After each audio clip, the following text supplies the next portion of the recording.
Assalamualaikum warahmatullahi wabarakatuh.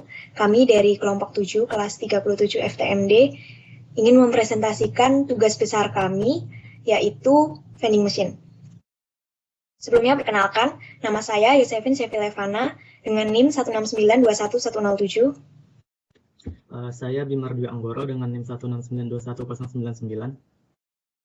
Saya Radian Swastika Adihatama dengan NIM 169211003. Saya Timotius Dimas Narendra dengan NIM 169211111. Oke, kami akan menjelaskan tentang computational thinking yang ada di program kami, yaitu vending machine. Computational thinking dibagi menjadi 4, yaitu yang pertama, decomposition. Di dalam program kami, program vending machine, kami membagi program ini menjadi 5 sub masalah. Yang pertama, yaitu ada proses memasukkan uang, kemudian ada penentuan mata uang, kemudian ada pembelian makanan, pembelian minuman, dan kembalian. Kemudian di pattern recognition, program vending machine mampu mengenali lalu membedakan mata uang serta jenis-jenis minuman atau makanan yang akan dijual. Kemudian abstraction, yaitu program vending machine ini mampu melakukan transaksi jual beli.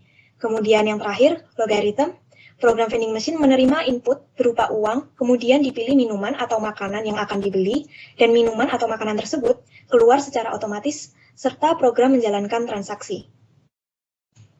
Kemudian di sini ada flowchart input uang yang akan saya jelaskan. Jadi pertama program mulai, kemudian pengguna diminta untuk memasukkan nominal uang kertas. Jika nominal bernilai negatif, maka program akan menampilkan data tidak valid. Tetapi jika nominal tidak bernilai negatif, maka program akan melanjutkan ke memasukkan nominal uang logam. Kemudian sama, jika nominal bernilai negatif, program akan menunjukkan data tidak valid. Kemudian jika nominal tidak bernilai negatif, maka nanti akan ada tampilan total nominal keseluruhan pembeli atau saldo. Jika total nominal adalah 0, maka pengguna belum memasukkan uang. Dan setelah itu selesai. Saya Timotius akan menjelaskan mengenai flowchart penentuan mata uang dari sistem vending machine program kami. Kita mulai dari start, lalu pengguna akan ditanya oleh program, apakah Anda memasukkan uang rupiah? Pengguna bisa memasukkan angka 1 untuk ya dan 2 untuk tidak. Bila pengguna memasukkan angka 2 untuk tidak, maka program akan menampilkan kami hanya menerima rupiah dan fungsi N. Lalu bila pengguna menginput angka selain 1 dan 2, maka program akan menyuruh pengguna untuk menekan angka 1 atau 2 dan memulai ulang dari start. Bila pengguna memasukkan angka 1 untuk ya, maka program akan menanyakan, masukkan produk yang Anda inginkan. Tekan angka yang berada di depan produk untuk memilih produk yang diinginkan. Pengguna akan memasukkan angka 2 untuk makanan dan angka 1 untuk minuman. Bila pengguna memasukkan angka 1, maka program menuju program pemilihan minuman, lalu fungsi M. Bila pengguna memasukkan angka 2 untuk makanan, maka program menuju program pemilihan makanan, lalu M. Bila pengguna menginput angka selain 1 atau 2, maka program menampilkan data tidak valid dan fungsi diulang dari awal.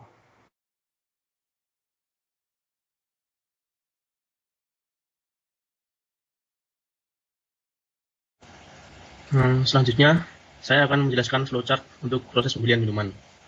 Sebelum masuk ke proses pembelian minuman, pembeli harus melalui proses memasukkan uang dan proses penentuan mata uang terlebih dahulu yang ditangani oleh program yang sebelumnya sudah dijelaskan. Jika pada pemilihan kategori produk pembeli memilih produk makanan, maka proses akan dilanjutkan ke program pembelian makanan. Jika memilih minuman, maka akan ditampilkan daftar produk minuman yang tersedia dan pembeli bisa memilih minuman dengan memasukkan angka sesuai produk minuman yang dipilih. Selanjutnya, program akan menentukan apakah saldo cukup untuk membeli minuman yang dipilih. Jika tidak cukup, pembeli bisa memilih lagi produk yang sesuai dengan saldo atau membatalkan transaksi. Jika saldo mencukupi, program akan menanyakan apakah pembeli ingin menambah produk yang ingin dibeli. Jika iya, program akan menampilkan daftar produk lagi dan pembeli dapat memilih produk lagi. Jika pembeli tidak ingin menambah produk, proses akan dilanjutkan ke program perhitungan kembalian.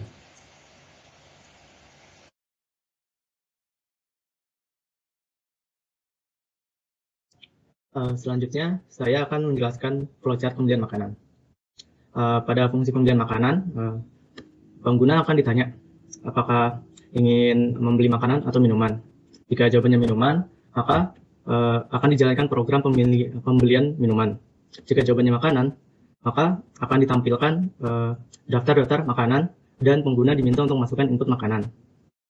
Baru selanjutnya program akan menghitung saldo, apakah saldo mencukupi dari total harga. Jika tidak, maka program akan menanyakan pengguna apakah ingin membeli makanan yang lain. Jika tidak, maka program selesai dan transaksi gagal. Jika iya, maka pengguna dapat memasukkan makanan yang lain. Jika saldo mencukupi, maka program akan menanyakan pengguna apakah ingin menambah produk lain. Jika jawabannya iya, maka akan ulang dari awal. Apakah ingin produk makanan atau minuman. Jika jawabannya tidak, maka akan langsung ke fungsi kembalian. Oke, kemudian saya akan menjelaskan tentang flowchart kembalian. Setelah pembeli memilih barang yang akan memilih makanan atau minuman yang sudah dibeli, kemudian program akan masuk ke kembalian. Program akan memulai, kemudian program akan menghitung kembalian dengan rumus yang sudah ada, dan jika harga melebihi saldo, program akan menunjukkan saldo tidak cukup. Namun jika harga sama dengan saldo, program akan menunjukkan semua saldo terpakai. Jika harga kurang dari saldo, kemudian akan menampilkan tampilan jumlah kembalian yang sudah dihitung. Setelah itu, program akan menampilkan ucapan terima kasih, lalu program selesai. Selanjutnya, ini adalah program vending machine yang telah kita buat. Saat kita menjalani program ini, maka program akan menampilkan ucapan selamat datang. Setelah menampilkan ucapan selamat datang, program akan menjalankan fungsi input uang, di mana di fungsi ini pengguna akan diminta untuk masukkan sejumlah uang. Misalnya pada kasus ini kita masukin uang 10.000 dan juga 500 perak. Baru setelah kita masukin uang, fungsi input uang ini akan memanggil fungsi currency, di mana kita akan ditanyai apakah uang yang kita masukkan berupa mata uang rupiah atau tidak. Kita jawab satu untuk iya. Setelah itu selesai, maka pada program utama kita akan lanjutkan ke bagian pembelian produk. Pada pembagian pembelian produk akan ditampilkan tiga bagian. Yang pertama adalah minuman, kedua makanan, dan juga yang ketiga adalah menu untuk keluar. Pertama-tama kita akan membeli minuman. Pada saat kita membeli minuman, maka program akan memanggil fungsi pembelian minuman. Di sini kita ditampilkan beberapa produk minuman yang ditawarkan. Misal saja kita membeli Sprite. Dan juga setelah kita memilih minuman yang telah kita pilih, kita akan ditanyakan oleh fungsinya, fungsi pembelian minuman, apakah kita ingin membeli produk lain. Masukkan 1 jika iya dan 0 jika tidak. Kita cukup saja membeli satu produk dulu. Baru setelah kita keluar dari fungsi minuman, kita kembali lagi ke bagian pembelian produk. Di sini kita akan ditanya ulang, apakah ingin memilih produk minuman, makanan, atau keluar. Kita memilih makanan selanjutnya. Setelah kita memilih makanan, maka program akan memanggil fungsi pembelian makanan. Di sini kita ditanyakan makanan mana yang ingin kita ingin. Misal saja kita ingin memilih Cheetos. Kita tekan akan 5. Dan juga program akan menanyakan apakah kita ingin memilih makanan lain. Kita tekan Y untuk iya. Lalu kita memilih makanan yang lainnya. Kita bisa saja beli beng-beng.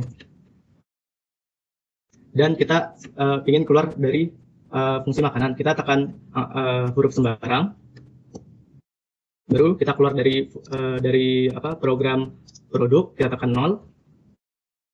Nah, setelah keluar dari program produk, kita akan masuki bagian kembalian. Di sini program akan memanggil fungsi kembalian dan membandingkan saldo yang kita punya dengan harga. Pada kasus ini kita tidak memiliki saldo yang cukup. Jadi program akan menanyakan apakah kita ingin menambah saldo. Kita jawab iya. Kita bisa masukin uang kertas yang secukupnya dan masukin uang logam secukupnya juga. Nah, setelah itu setelah masukin saldo itu, fungsi akan memanggil input uang dan fungsi uang dan fungsi currency untuk memastikan bahwa data yang kita masukin itu valid. Setelah kita masukin uang tersebut, data tersebut, fungsi akan menjalankan program akan menjalankan fungsi kembalian kembali dan membandingkan saldo yang baru dengan harga yang tadi. Jika saldo telah mencukupi, maka akan ditampilkan jumlah uang kita dan juga total harga yang harus kita bayarkan dan juga kembalian yang kita didapatkan. Dan setelah itu selesai kita akan ditampilkan ucapan terima kasih dari program. Lalu program akan berhenti. Sekian dari kelompok kami. Wassalamualaikum warahmatullahi wabarakatuh.